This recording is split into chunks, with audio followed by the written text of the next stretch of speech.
CMR ఇప్పుడు మరింత వైభవంగా విశాలంగా మన ఉప్పల్లో గ్రాండ్ రీఓపెనింగ్ 28 మార్చ్.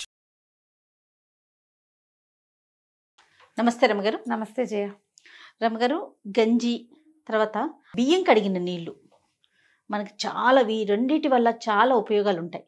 ఒక్కసారి మాట్లాడుకుందాం రమగారు. ఎట్లనో సమ్మర్ రాబోతోంది, గంజి మంచిదే, తర్వాత మరి బియ్యం కడిగిన నీళ్ళు అయితే తాగలేకపోతామేమో, కానీ చాలా విషయాలకి చాలా ఉపయోగకరంగా ఉంటాయి కదా. ఒక్కసారి అంటే ఇప్పుడు మనం అంతా పాలిష్డ్ బియ్యం తింటున్నాం జయ, ఎక్కువగా సన్న బియ్యం కదా, చిక్కటి గంజే లేదు, చిక్కటి గంజే ఉండదు. కానీ మనకి ఒక పట్టు బియ్యం కానీ దంపుడు బియ్యం కానీ వాడుకునే వాళ్ళు గంజి వార్చేస్తారు. కొత్తల్లో అనుకో, కొత్త బియ్యం ఒక రవ్వ కొత్తగా ఉంటే అన్నం అంత శుద్ధగా అవుతుంది, జిగురు ఉంటుంది. వార్చేస్తే గంజి వాడుకోవచ్చు. అయితే ఈ గంజి తాగితే కొంతమందికి సూట్ అవుతుంది, కొద్ది మందికి సూట్ కాదు. సూట్ అవటం అంటే లావ్ అవుతారు. ఓహో, నేను కూడా ఉన్న దాంట్లో. లావ్ అవుతారా? నున్నగా అయిపోతాను నేను, నాకే తెలుస్తావు. 10 నాకు చాలా ఇష్టం జయ. ఇష్టమైన విషయాలంటే ఉప్మా, రవ్వ లడ్డు, వాటితో గంజి కూడా చెప్తా. ఇష్టం నాకు, రుచి. ఓకే, ఒక సాటిస్ఫాక్షన్ ఇస్తుంది అది. అయితే బియ్యం కడుగు గురించి కూడా మాట్లాడదాం. బియ్యం కడిగితే ఏం చేస్తాం మనం, దాన్ని ఏమంటాం జయ? ఇక్కడ కడుగు అంటారు, మన వైపు కుడితంటాం. బియ్యం కట్టు అంటారు. చక్కగా గేదెలకి ఆవులకి పెడతాం మనం. కుడితి నీళ్ళు వంచి గొడ్లకు పెడతాం. అయితే ఇది వరకటి రోజుల్లో ఏ విటమిన్ డెఫిషియన్సీ ఉన్నా కొంచెం వైట్ డిశ్చార్జ్ అయ్యేటప్పుడు, తరచుగా వైట్ డిశ్చార్జ్ అవుతుంటే బియ్యం కడుగు నీళ్లు తాగమనేవాళ్ళు. అది ఎట్లా చేసేవాళ్ళం? బియ్యం ఫస్ట్ శుభ్రంగా బాగా పిసికి కడిగేసి నీళ్ళు ఉంచి మొత్తం ఉంచి, తర్వాత మంచినీళ్ళు పోసి కాసేపు కదలకుండా ఉంచాలి. ఒక 10 నిమిషాలు బియ్యం నానితే ఆ నీళ్ళని కనుక వంచుకొని ఒక చిటికెడు ఉప్పు వేసుకుని, ఉప్పు లేకుండా కూడా తాగొచ్చు, ఉప్పు వేసుకోవడం మ్యాండేటరీ కాదు, వేసుకుని తాగొచ్చు, వేసుకోకుండా కూడా తాగొచ్చు. అవి తాగితే ఒక వారం 10 రోజుల్లో నోరు పూత, నాలిక తరచూ ఎర్రబట్టము, నాలిక కొసలు తెగిపోతూ ఉండటము, తర్వాత ఏమో మన దాన్ని ఏమంటారు, ఈ వైట్ డిశ్చార్జ్ లక్షణాలు తగ్గుతాయని చెప్పేవాళ్ళు. ఇది బాగా పనిచేస్తుంది. ఈ సన్న బియ్యం మనం ఇక్కడ కొనుక్కుంటామే పాలిచ్చిపోయిన 50 రూపాయలు, ఈ వ్యవహారంతో కుదరదు.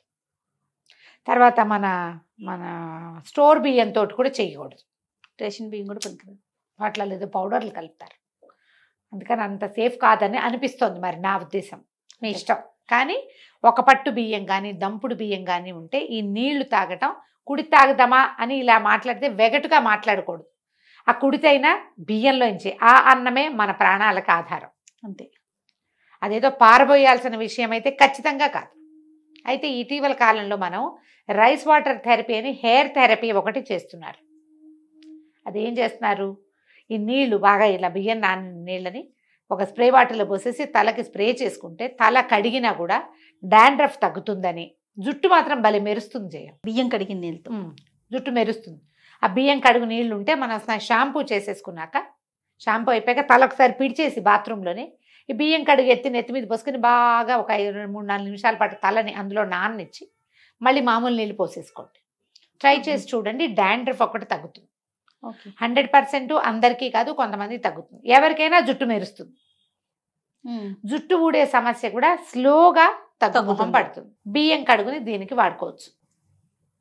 ఈ 2 ఉపయోగాలు క్లియర్గా చెప్తున్నాను, నాకు ఇవి ప్రాక్టికల్గా తెలుసు. అదేలేండి, ఆయుర్వేద వైద్యులు కూడా చెప్తున్నారు. అయితే బియ్యం గంజి, ఈ గంజి ఏమిటి, రాత్రి వార్చాం, పొద్దునే ఆ గంజి తాగేస్తే శుభ్రంగా ఆహారానికి ప్రత్యామ్నాయం, మన బ్రేక్ఫాస్ట్కి ప్రత్యామ్నాయంగా ఉంటుంది. చాలా హాయిగా ఉంటుంది. కొద్దిగా అన్నం వేసుకుని గంజి అన్నం, ఓ ఉల్లిపాయ, ఓ పచ్చిమిరపకాయ నలుచుకుని, లేదా ఓ ఆవకాయ బద్దో పెట్టుకుని అన్నం తింటాం. ఇప్పుడు కొన్ని ప్రాంతాల్లో జొన్న విరివిగా పండుతుంది. మన తెలంగాణ ప్రాంతాల్లో జొన్న సంకటి, జొన్న గట్కా చేస్తారు. ఈ కర్ణాటక ఆ ప్రాంతం అంతా రాగి సంకటి, రాగి అంబలి చేసుకుంటారు. మనం కూడా రాగి సంకటి చేసుకుంటాం. బియ్యపు గంజి తాగేవాళ్ళు మన ఊళ్ళల్లో చాలామంది ఉన్నారు. పల్లెటూళ్ళలో గంజి తాగేస్తారు శుభ్రంగా. ఈ గంజిలో ఇంకొక రకం గింజ దొరుకుతుంది, దాన్ని బియ్యంలో అవి వేసి వారుస్తారు. నాకు తైదలో ఏమిటో అంటారు జయ, రాగులైతే డెఫినెట్గా కాదు. మా సచివతి ల్యాబీ వాళ్ళు చెప్తుంటారు, ఆ ధాన్యం పేరు మర్చిపోయాను నేను. అవి కొన్ని వేసి బియ్యం వారుస్తారు. ఆ గంజి ఇంకా ఎక్కువ రుచిగా ఉంటుందట, ఒట్టి బియ్యపు గంజి కాకుండా. ఒక గుప్పెడు అన్నం మిగిలితే, అన్నం మిగిలిందనుకో, ఆ గంజిలోనే ఆ గుప్పెడు అన్నం పడేసి మూత పెట్టి పెడతారు. మర్నాడు పొద్దున ఆ గంజి అన్నం వేసుకుంటే ఓ పెరుగు బెళ్ళి వేసుకుంటారు, లేకపోతే ఉప్పు రాయి వేసుకోవటం, కొంచెం పచ్చడి ఏదైనా నలుచుకుని హాయిగా తినేస్తారు. పొట్టలో చల్లగా ఉంటుంది. రాత్రి పెట్టిన గంజిని ఉదయం ఉదయం తాగొచ్చు, పొద్దుటి గంజిని సాయంకాలం తాగొచ్చు, ఇవాళ పొద్దుటిది రేపు పొద్దున కూడా తాగొచ్చు. దాంట్లో చేతులు పెట్టకూడదు, చేయి పెట్టకూడదు. చేయి పెడితే పాడైపోతుంది తొందరగా. మనం చేయి పెట్టకపోయినా ఇవాళ పొద్దుటిది రేపు పొద్దుటికి ఫర్మెంట్ అవుతుంది ఎంతో కొంత, అది మంచిది. ప్రోబయోటిక్స్ పెరుగుతాయి, అదే బి కాంప్లెక్స్ డెవలప్ అవుతుంది.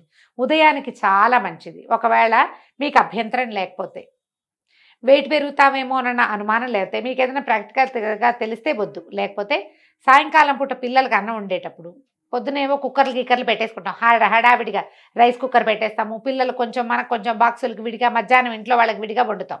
అప్పుడు గంజులు వార్చుకుంటూ కూర్చోడానికి ఎవ్వరికీ కుదరదమ్మా, అవి ఎవ్వరు చేయలేరు. రాత్రిపూట మనం ఇంట్లో ఉంటాం, సాయంకాలం మనం రొట్టెలు తింటాం, ఏదో తింటాం, లేదా మనం అన్నమే తింటాం. పిల్లలకి ఖచ్చితంగా అన్నం వండుతాం అనుకోండి, అది కనుక ఒక పట్టు బియ్యం అయితే చక్కగా వార్చేసేయండి. సింపులే, ఏం కంగారేం లేదు దానికి. వీటికి మనం వార్చుకునే గిన్నెలు కొంచెం పెద్దవి పెట్టుకోవాలి. ఒక గ్లాస్ బియ్యం అనుకో, ఈ ఒక గ్లాస్ బియ్యం వండేవానికి అంత ఉంటుంది, మనం అంత గిన్నె పెట్టుకోవాలి అంతే. మా మోతాదుగా 1కి 2, 2.5 పోసుకుంటాం కదా కదా, 3 పైన పోసేసేయండి. 3 దాటాలి, 1కి 3 పైన పోయండి. ఈ అన్నం కుతకుతలాడేటప్పుడు చూసుకొని మెతుకు కనుక మెత్తబడుతుంది, మెత్తబడినట్టు కనపడంగానే ఓ పళ్ళెం ఏదైనా అడ్డం పెట్టి ఏదైనా గిన్నెలోకి దాన్ని వార్చేయండి. మరి పాత బియ్యం కొత్త బియ్యం అయితే మళ్ళీ ఇంకోసారి పొయ్యి మీదకి చేర్చాలి, కానీ లేకపోతే ఎక్కడ నేను చేర్చను, వంచేసి వదిలేస్తా. ఇత్తడి గిన్నెలో వండుకుంటాను జయ, నేను ఇత్తడి గిన్నెలోనే వారుస్తాను. ఇప్పుడు మాకు బెంగళూరు నుంచి ఒక తరహా బియ్యం వచ్చినాయి, నాగలక్ష్మి అని అమ్మాయి మన ఫాలోవర్, వాళ్ళు పంపించారు ఆ బియ్యం. అన్నం మహా బాగుంటుంది, కానీ గంజి వస్తుంది, జిగురుగా ఉందని వార్చటమే మొదలుపెట్టాను. నేను ఇక్కడికి వచ్చేటప్పుడు కూడా గిన్నె వార్చేసి ఒక గ్లాస్ అడ్డం పెట్టి వచ్చేస్తాను. అది పక్కకి వారి ఉంటుంది, కింద గంజి దిగిపోతుంది.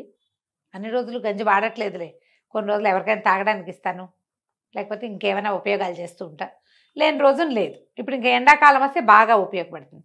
ఈ వార్చిన గంజిని ఉట్టుకోకుండా చక్కగా పక్కన పెట్టేయండి.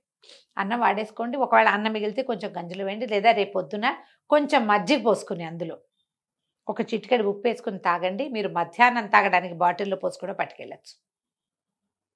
ఒక రవ్వ పులిస్తే మంచిది, చెడితే కాదు, పులిస్తే తీసుకోండి, చాలా బాగుంటుంది.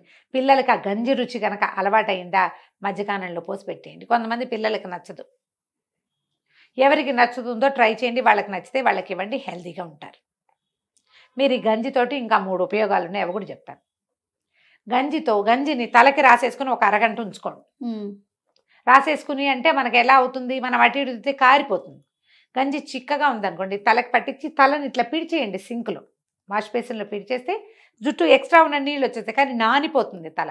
½ అన్ అవర్ ఉంటే చాలు, ఎంత కండిషన్డ్గా ఉంటుందో జుట్టు, పట్టుకుచ్చులా అవుతుంది, మహా బాగుంటుంది. లేకపోతే గంజిలో రాత్రే అంత మెంతిపిండి నానబెట్టండి, అది తలకి పట్టించండి. పిల్లలకి గ్రోత్ లేదు, సన్నటి హెయిర్, పల్చగా ఉంది జుట్టు, ఒత్తు రావటం లేదు, అలాంటి వాళ్ళకి మెంతిపిండి బియ్యపు గంజిలో నానబెట్టి పెట్టి చూడండి, జుట్టు ఎంత వాల్యూమినస్గా ఉంటుందో, లావుగా కనపడుతుంది, మెత్తగా పట్టుకుచ్చులా వస్తుంది, డార్క్ కలర్ రంగు పెరుగుతుంది, మెరుస్తూ ఉంటుంది. తల ఎండిపోయేదాకా ఉంచద్దు, కొంతసేపు ఉంచుకోండి. లేకపోతే ఈ గంజిలో కొంచెం శనగపిండి కలిపి మొహానికి ప్యాక్ వేసుకోండి, మొహం తొంగుకోండి. స్కిన్కి కూడా చాలా మంచిది గంజి. ఒంటికి బాత్రూంలోకి పట్టుకెళ్ళిపోయి, కొంచెం టైం ఉందనుకో బాత్రూంలోకి పట్టుకెళ్ళిపోండి. మీరు వాటర్ వాష్ చేసుకుని సబ్బు కావాలంటే రుద్దుకోండి, నీళ్ళ కొంచెం ఓడిపోయాక అలాగా ఈ గంజి కొంచెం కొంచెం పోసుకుంటూ ఒంటి మీద ఇలా పాముతూ ఒళ్ళు మాలిష్ లాగా చేయండి, స్కిన్ పాలిషింగ్ లాగా అవుతుంది. అందులో మీరు శనగపిండి వేయకపోయినా పర్వాలేదు, కాస్త పెసరపిండో శనగపిండో మీ వీలుని బట్టి వేసుకుంటే కొంచెం టెక్స్చర్ ఉంటుంది కదా, అది ఈజీగా ఉంటుంది, కారిపోకుండా, మొత్తం కారిపోకుండా.